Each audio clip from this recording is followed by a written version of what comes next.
Thank you, Mr. President. I rise here on the Senate floor today to speak on the tremendous issue that's captivated, and rightfully so, the attention of our country. Let me start by saying I do not enjoy nor relish the role of partisan attack dog. I never found any fun in that. I don't think it's constructive. I don't intend to become that here in the Senate. I also have only been here for 7 months, which means I haven't been here long enough to think any of the stuff that's going on is normal. And I certainly don't think any of the stuff that goes on around here too often is normal. So I think the fact I've only been here 7 months has served me well in that regard. Let me begin, if I can, because one of the things I've noticed this week is that Washington is full of, and rightfully so, people from all over the world and all over the country that have traveled here this week to come and watch their government at work and see the monuments of the city, and found themselves in the middle of this debate. So I think it's important to remind people what we're debating, because although it is a difficult and important issue, it is not a complicated one to understand, and it's pretty straightforward. And here's the way I would describe it.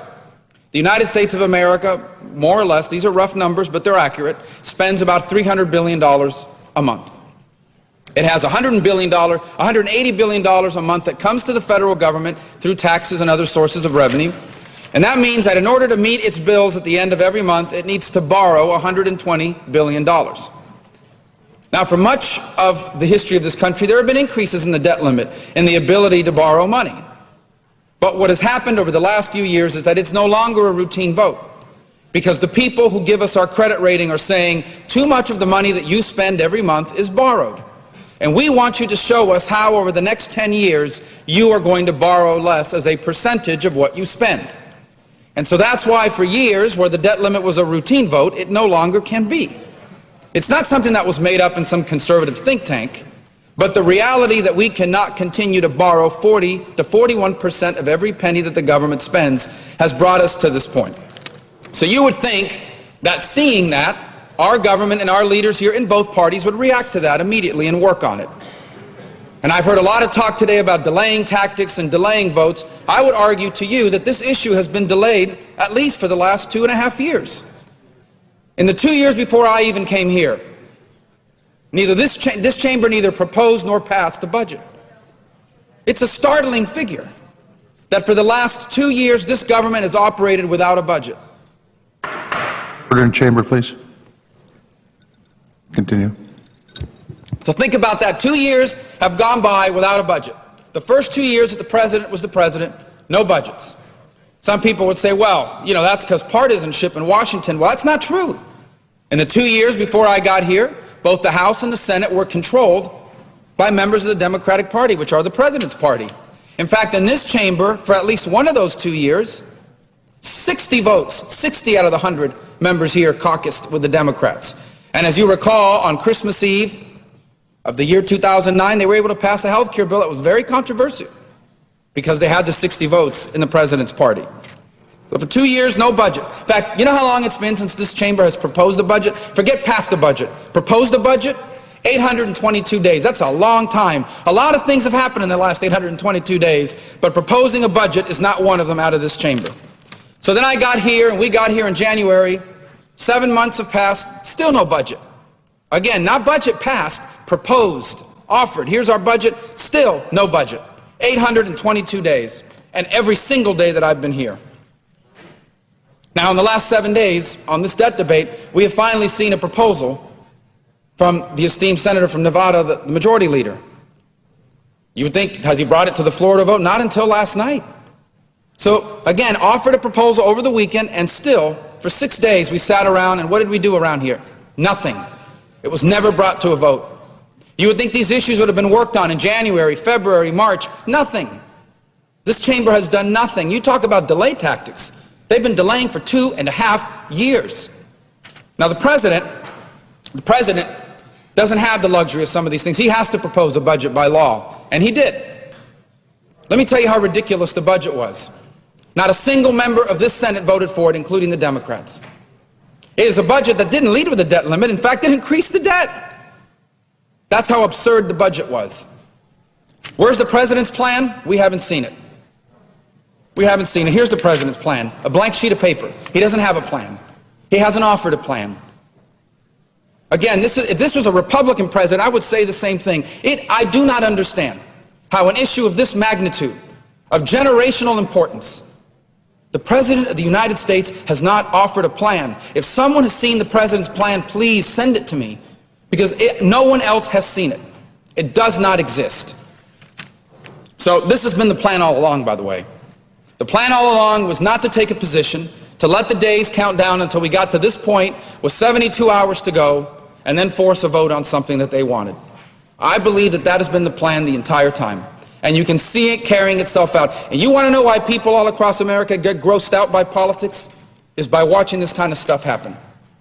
And instead, let me tell you what we've seen over the last few days. First of all, today, and for much of this time, I've heard all these attacks and name-calling. If we had $1 billion for every time that I hear the word Tea Party extremist, we could solve this debt problem. So all this name-calling. So I said, well, let me read some quotes about this debt limit.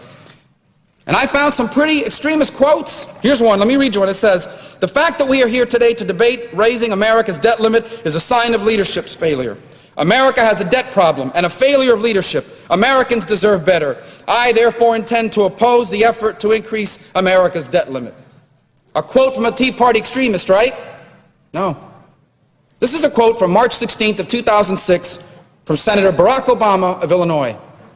I found another extremist quote. This one says, because this massive accumulation of debt was predicted, because it was foreseeable, because it was unnecessary, because it was the result of willful and reckless disregard for the warnings that were given and for the fundamentals of economic management, I am voting against the debt limit increase. Well, that must be from a Tea Party extremist member of the House, right? No. This is March 16, 2006, from Senator Joe Biden of Delaware. And last but not least, here's a quote from September 27th of 2007. It says, I find it distasteful and disturbing to increase the debt limit yet again. Clearly, we need to change course, and this debt limit bill is just another reminder of that. And that is from the distinguished senator from Nevada, the majority leader, on that date in 2007. And yet now, these same quotes in this context, where we're talking about raising the debt limit more than has ever been raised in a one vote, is extremism? This name-calling is absurd, and it sets this process back. The other thing I hear, it's not reasonable, this is a waste of time, this bill can't pass the Senate, when they talk about the House bill. So now what disqualifies a bill is the fact that it can't pass in the Senate. Well, guess what? The Senate bill can't pass in the Senate. The Senate bill can't pass in the Senate. Would the senator yield for a question? Yes, I'll yield. I thank the senator for doing that. That's become somewhat unusual in the Senate today, so I truly appreciate it. I would ask the senator, as ironic as it may be that on occasion people in the past have indeed voted against the debt limit, both Republicans and Democrats alike, is it not true that in those situations, those votes did not hold the nation hostage, did not come at a moment of enormous economic fragility as we are in today, and did not run the risk of default because it was going to pass overwhelmingly every time? Is that not true? To the senator from Massachusetts, I would say two things. The first is that those votes, put it this way, if the senator from Illinois at the time, Senator Obama, had had his way, we would be in the same position we're in right now, because he had voted against the debt. And I recognize the president has now said that the debt limit is he made a mistake and he wouldn't have said that were he here today. My point, I would point to the senator from Massachusetts, is that rhetoric 2 years ago was not considered extremist language, and now that rhetoric, which, by the way, I have not found, I think it is a myth. I think it is a myth. There may be a handful of people in the building, both in the House and Senate perhaps, that believe that the nation doesn't have to raise the debt limit, but by and large everyone recognizes that something must be done about the debt limit. What we have also said, I know I speak for myself, let me not speak for any other member of this chamber or the next. What I have also said is that it would be a terrible mistake to lose this opportunity to do something meaningful about the debt, and that the debt limit gives us an opportunity to do something meaningful about the debt, because the crisis that America faces is not one that I have defined, but one that has been defined by the rating houses and the rating agencies, who have said that if you do not get your spending in order, we don't care whether you raise your debt limit or not, we will downgrade you. And what that means for every American is an increase in their debt, in their interest payments. Senator, further yield for question. Yes. Mr. President, I appreciate what the senator is saying. I'd just say, first of all, that everybody understands the danger of the rating agencies right now. The problem is we've got to reach across the aisle and negotiate. We've got to come to agreement. And right now, there's not a lot of negotiating going on.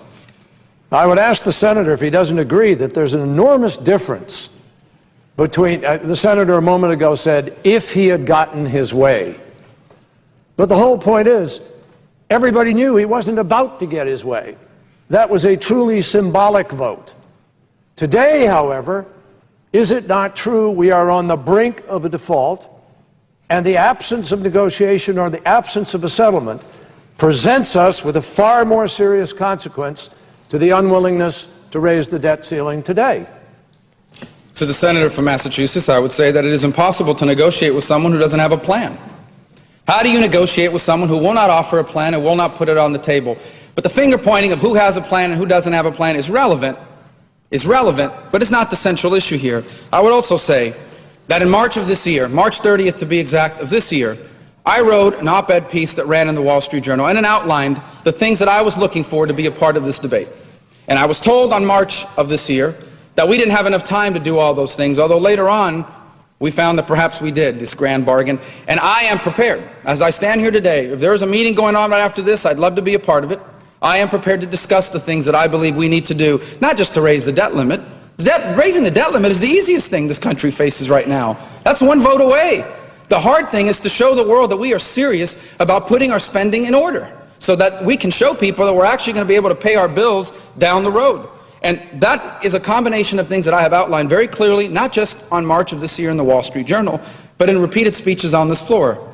And those are the things we need to do. Two things. Number one is we need to grow our economy, because while the debt is the biggest issue in Washington, jobs are the biggest issue facing America.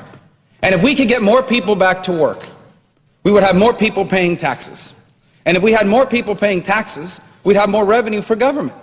And so that's the first thing we need to do, is figure out how we can create jobs in America. And I think there is bipartisan agreement on things we can do to do that. The president himself mentioned regulatory reform as a necessity in the State of the Union. Let's do it.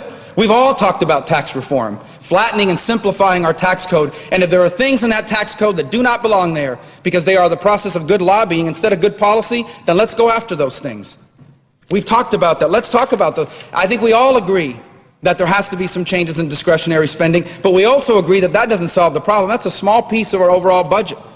That we have to save Medicare because it goes bankrupt if we leave it the way it is. That we have to save Medicaid because it goes bankrupt if we leave it the way it is. And I can tell you that history will back up what I'm about to say, and that is that there is no government run by conservatives, Republicans, put whoever you want there. If you give government the opportunity to spend more money than it has, it will do it. It will do it every time. And that's why I believe there are at least 20 members of the Senate and the other party who have supported some version of the balanced budget amendment. And yet, it's something we cannot even get a vote on, much less discuss here in the Senate. So I believe there can be compromise on those outlines. But here's the last thing I would say. I believe my time is about to expire, so let me close with this. Compromise is fantastic. I would love nothing more than to leave this building tomorrow night having said the Republic still works. I was able to stand shoulder to shoulder with people from states far from mine, with views different from mine, but who love their country so much that we were able to come together and save it when it faced this catastrophe. I would love nothing more than compromise. But I would say to you that compromise that's not a solution is a waste of time. If my house was on fire, I can't compromise about which part of the house I'm going to save. You save the whole house, or it will all burn down. We either save this country or we do not. And to save it, we must seek solutions. Time. I yield the floor.